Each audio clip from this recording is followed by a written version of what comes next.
Hello, and welcome to this week's episode of The Language of Leadership. I'm your host, Chuck Marting.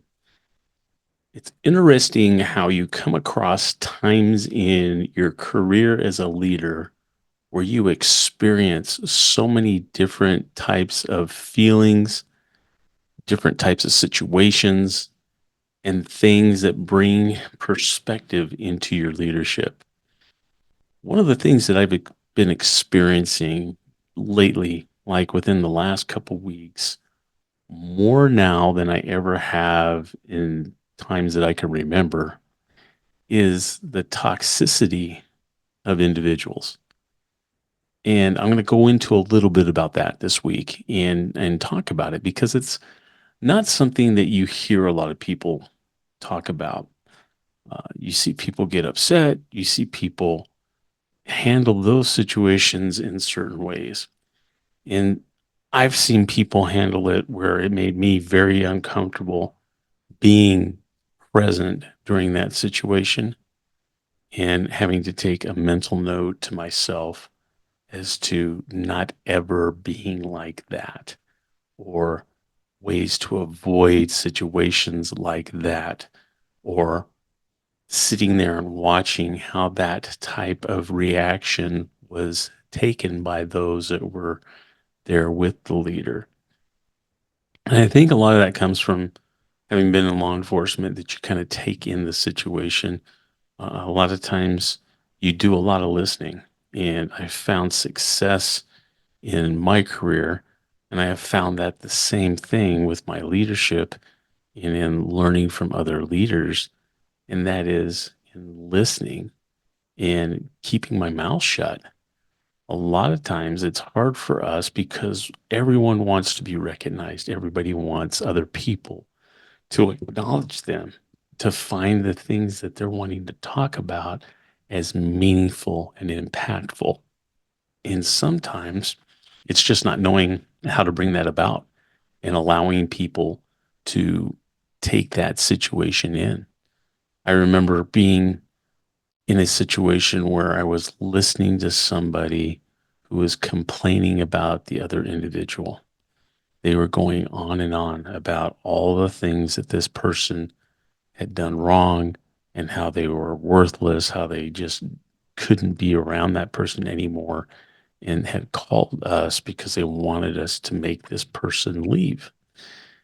And some of the more important things that people don't understand, especially when you get into relationships, marriages, things like that, even dating relationships, there's a whole different set of rules when it comes to that. And when people start impacting each other's lives and they become part of each other's lives.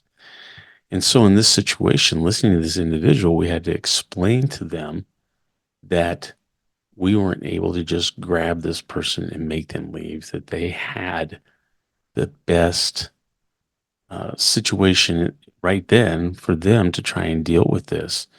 And it became to the point where it was obvious it just was not going to happen. And we allowed the other person to respond. But even when we allowed that person to respond, it was very toxic. And it was very attacking, not from this individual, but from the person who had called us originally, to the point where I ended up removing the person from that room to talk to them, not from the premises, but from the room. And I asked him just one simple question, and that was, "What do you want?" And the individual kind of looked at me because I think he was expecting a different reaction after being attacked, thinking that we were going to support this individual and do the same thing. And that's not where I was coming from. Because in all actuality, because they were both in that home, because there was nothing that was endangering either one of them, just a verbal argument. There wasn't much we could do. I can't make either one of them leave. But I came in there with the anticipation of asking this individual what they wanted. And the person's response was very telling. After experiencing and hearing what was going on and that they weren't being acknowledged, that they weren't being listened to, the person looked at me and he said, "I want peace." And so I asked him, "Do you feel that you're going to be able to have peace here in this situation tonight?" And he said, "Absolutely not." And I said, "I'm not asking you or making you leave your home, but I think in understanding what's going on tonight, hearing the other individual, that it would be in the best interest of yourself to be able to go somewhere else just for the night, to be able to have a cooler head, to be able to put your thoughts together, to understand where it is that you're wanting to be. And if you're not wanting to be here, where can you go and how would that look?" And the individual said something that was very telling to me, and that was, "Thank you for listening to me." And that was the whole point, was listening. And sometimes that's all that individuals want, is to be listened. And I had to learn that the hard way too, with my own relationship. I think sometimes you don't want people to be in pain. You don't want people to suffer. You don't want people to experiencing things that cause them anxiety or things like that. And I think sometimes individuals like men, myself, are geared towards wanting to try and fix things. And so, again, what ends up happening? Don't really listen fully to that person. And I got to thank Ed Mylett for his teaching on this, to be fully present, to listen intently, and to care about the individual on the other side. Now, why do I bring all this up? Well, we've all had people that we've come in contact with that are either family members or they're people that we work with. Maybe it's other people within our leadership teams. And you know who this person is when I say this, but when they walk into the room, before they even say anything, you can feel the energy in your body just start to drain and leave you. Now, these people simply can cause this to happen by making a phone call, by just being present in the room. You can feel the tension, you can feel the stress, and causes disorder throughout the rest of your day. Now, what about people that are just the opposite of that? What about individuals that come in and they light up a room? Those individuals you want to be around. They come in and they don't even have to say a word. They just walk through the door and you just instantly feel their energy. And it causes you to just change your own energy because you're wanting to be with that individual. Now, do you have friends or mentors or others in your life who radiate that energy and that optimism and that support, that the minute they come into the room, you want to be with them? It's always interesting to ask yourself what kind of person you are and then learn what those things are and how you can nourish those things within your own life. The thing that I've learned, not only from Jack Canfield, but from others, is that toxic people are negative. Now, I've had to remind myself of this a lot in this last couple of weeks, and that's why I'm bringing this lesson to you right now.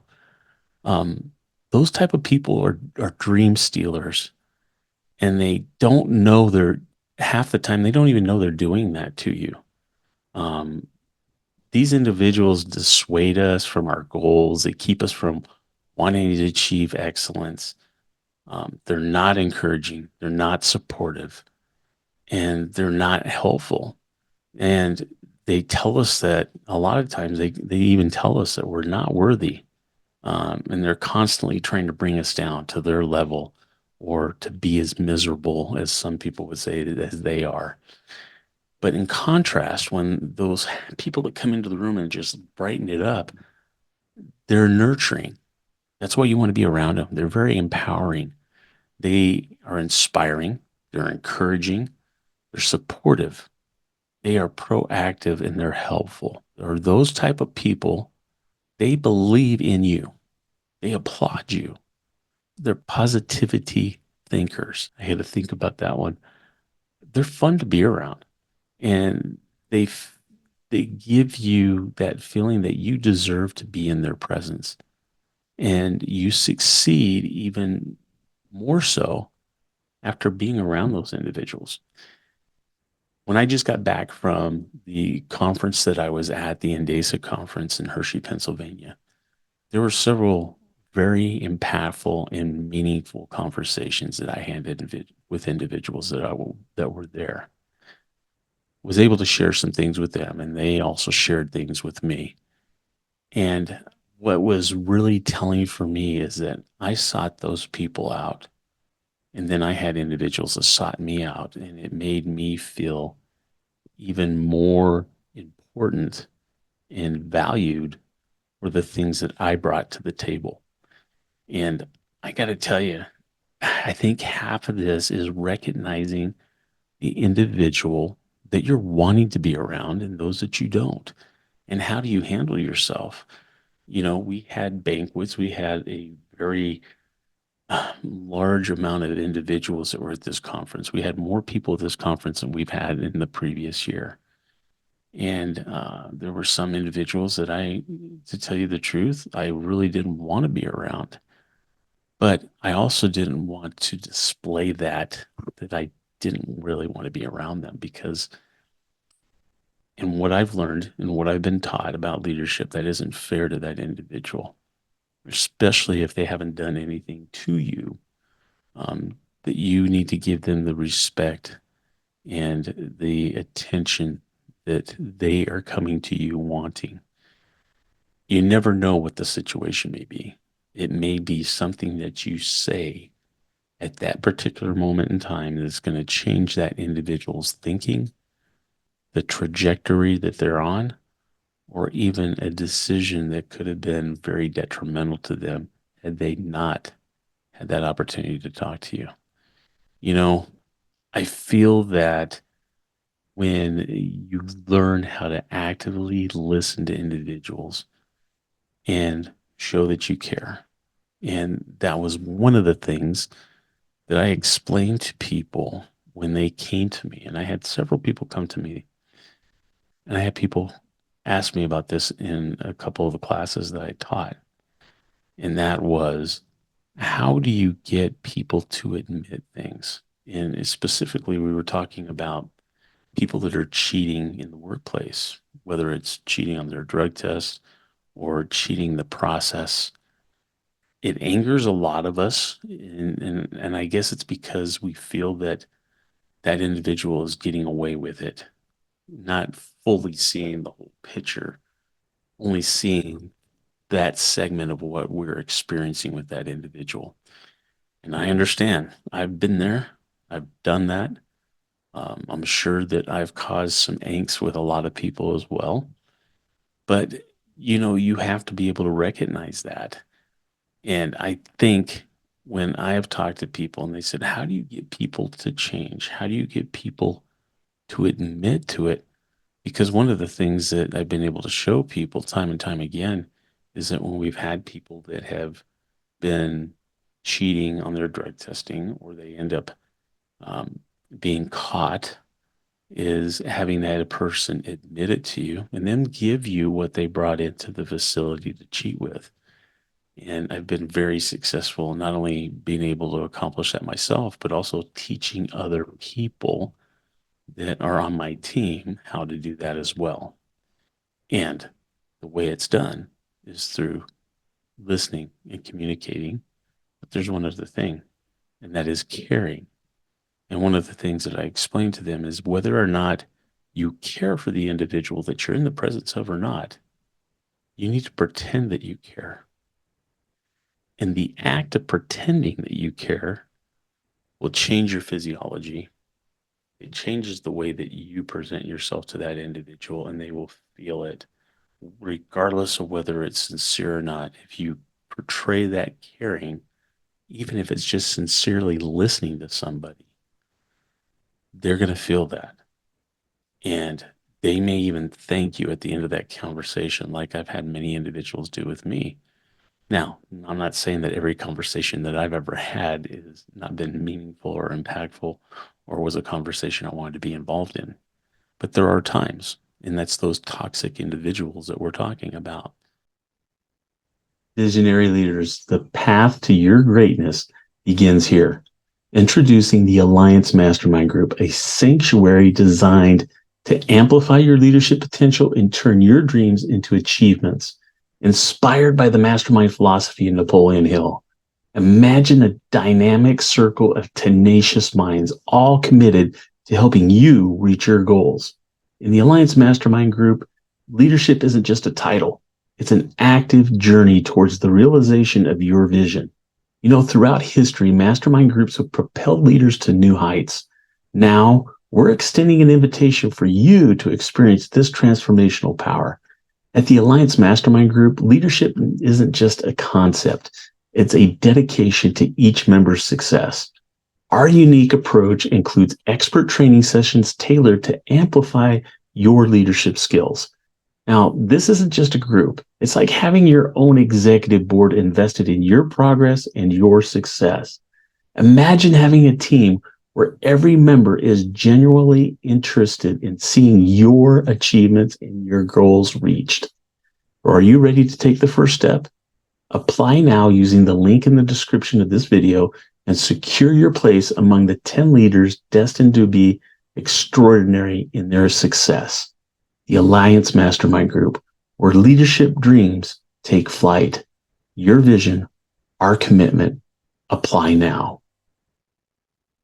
You know, one of the exercises that Jack Canfield teaches is in when you recognize a toxic person, that one of the things that you should do is close your eyes for a moment and imagine your neighbor just, let's say one of the situations that he gives is, you know, let's say you just close your eyes and imagine that your next door neighbor just won the lottery, just won the Powerball.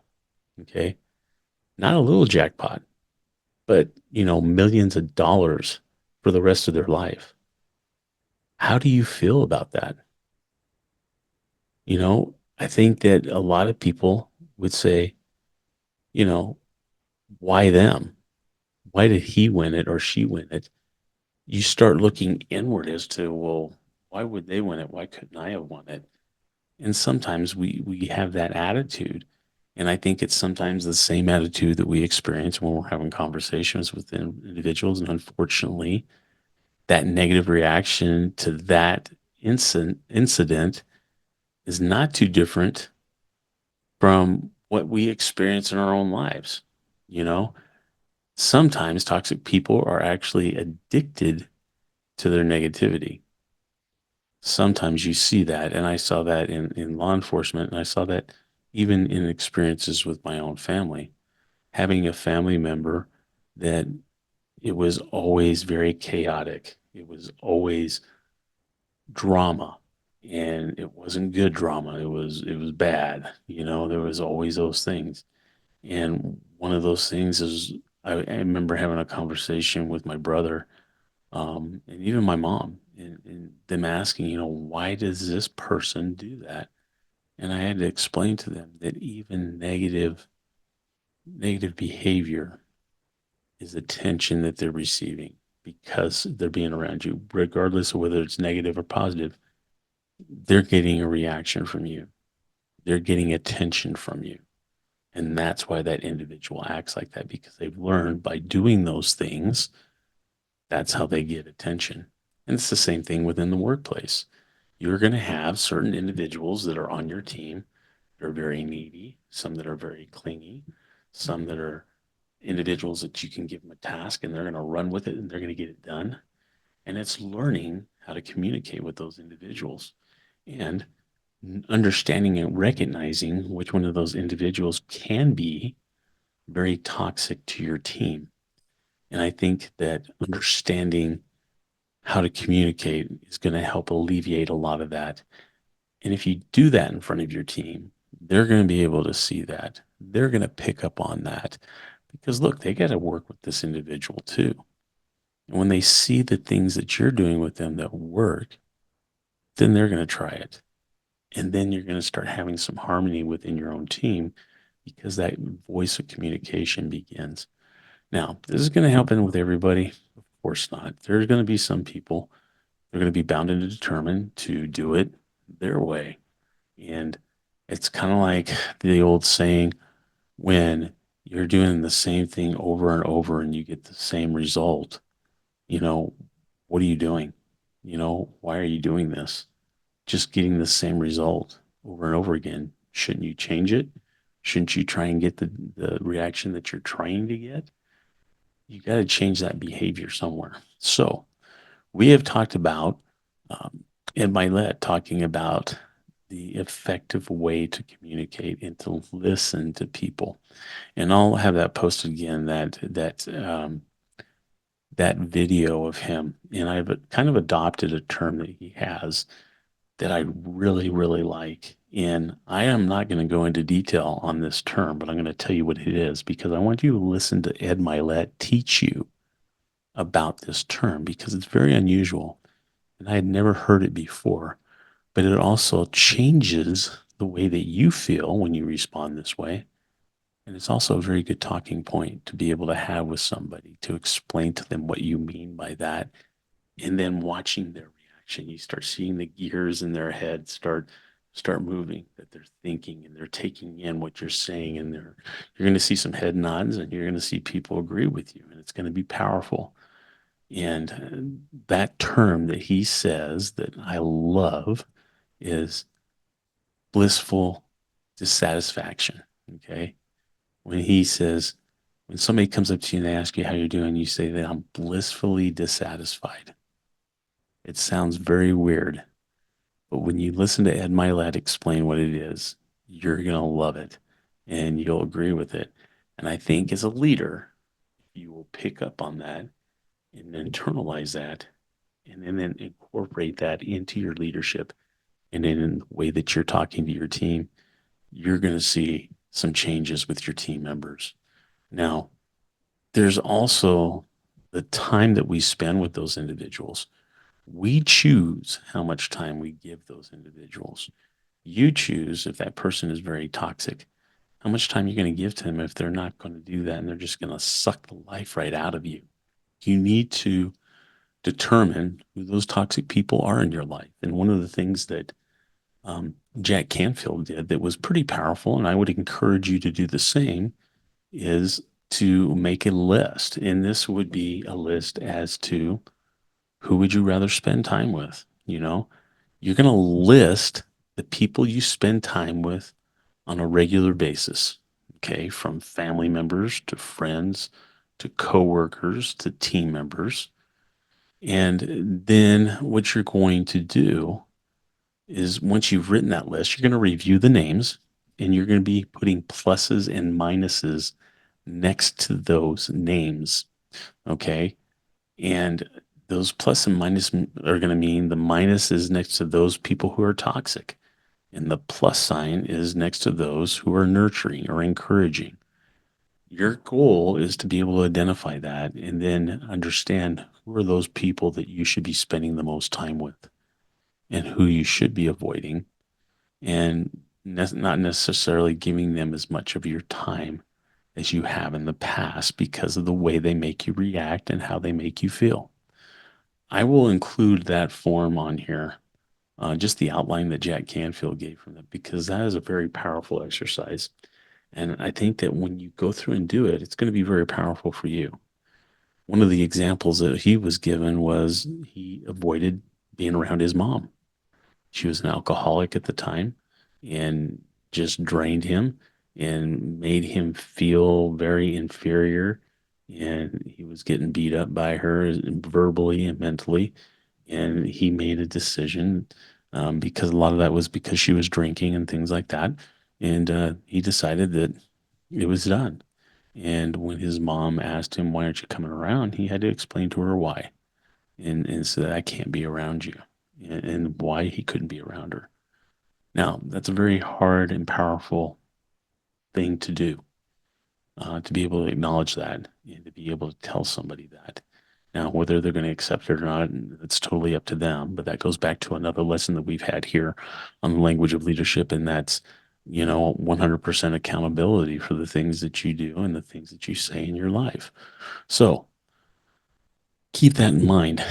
I hope that if you need to understand that if you allow people to steal your moment from you or to steal your time from you, they steal from your future. You have no one else to blame but yourself for allowing it to happen. The truth is that toxic people often have a tremendous power over us. They have the ability to change our minds and our hearts, and they have the power to crush or even diminish our self esteem and our passions. But that only happens if we allow it to happen. And while it's simple to say stay away from toxic people, it isn't always easy to do that. In other words, it's simple to decide to avoid them, but it's a whole different ball game when you start trying to put up boundaries and try to stand by those boundaries because it, dealing with difficult people, it comes to us having to deflect them. And, when you're having to deal with those issues, you're having to put those boundaries up and you're going to have to probably say something that you don't like saying, but you're going to have to say a lot more to that individual, and that's no. Oftentimes, this is the most powerful tool that you have is the ability to say no to somebody. But you have to set those boundaries with these people because if you don't, then they're going to ignore it and they're going to step all over you. Then you're going to have to minimize your contact with that individual. So you've identified that on your list. You're wanting to keep away from those individuals because you know what happens when you're around them. Okay. And then the next thing that you need to do after that, which is the hardest thing, especially if it's family members, is how do you deal with spending time with relatives or people from out of town? You have to go back to what I was telling you about Jack Canfield when he talked about his mom and how toxic she was. He said that he didn't go to Christmas one time, and you know when his mom asked him if he was coming home for Christmas, he told her, I'd really like to. It's nothing against you, mom, but we plan to do a Christmas this year with just my kids and my wife in Hawaii. That's how Jack Canfield's mom began to become sober, because he had to tell her that it was because she wasn't sober that they were doing this. And, it was very hard for him to do, but it changed both of their lives by him being honest and bringing that forward. Now, sometimes, even saying the statement that he had mentioned to us as trainers as well is saying to an individual, it's not against you, but it's for me. And this is a response that he says it's helpful in saying no to a crisis to an individual, but it's a totally different way if they're robbing from you and they're taking these things from you. By saying that statement, it's not against you, it's for me. So, this is a way for you to be able to explain to people and try to diminish that feeling of them feeling like you're singling them out or you're trying to start something with them, I guess, for the better lack of term. Um, but making it about you because it is, because you're wanting to avoid this situation. You're not wanting to be in it. And you're telling them, it's not against anything against you, but it's me. I need this. So, um, guilt is the real enemy in all of this. It's one of the most powerful weapons that toxic people have is in using that guilt and making you feel guilty. And you need to understand what and how you're going to react with that. Um, you know, whether it's your mom, whether it's the school committee, whether it's somebody from church wanting you to devote more time to a cause or the things that they're doing, you're going to have to make that decision. It could even be your friends or even your boss. As long as you are willing to feel guilty, you can be manipulated. And you can be manipulated away from your path to success by caving into the other things that other people want. You're going to have to say no, and you're going to have to start telling them this. So, this was something that I wanted to bring to you. I hope it's giving you food for thought and it's giving you the opportunity to kind of reflect on some of the things that you may be experiencing yourself, not only in your leadership journey with your team, but also with your family and with your friends. We need to take self care with ourselves to become not only a better leader, but also a better person and somebody that can be dependent on and somebody that's looked towards for guidance and direction. So I hope this has been a good podcast for you this week here on the language of leadership. I encourage you to share the podcast with your friends and family and those that you feel that would really benefit from understanding and learning these tools of leadership to help them grow and to become better leaders. So until next week, we bring you another episode of the language of leadership. I hope that you have a great time getting to know your teams a little bit better and identifying those individuals that light you up, that cause you to be a better leader, that you want to and you desire to be around. So until next week, take care.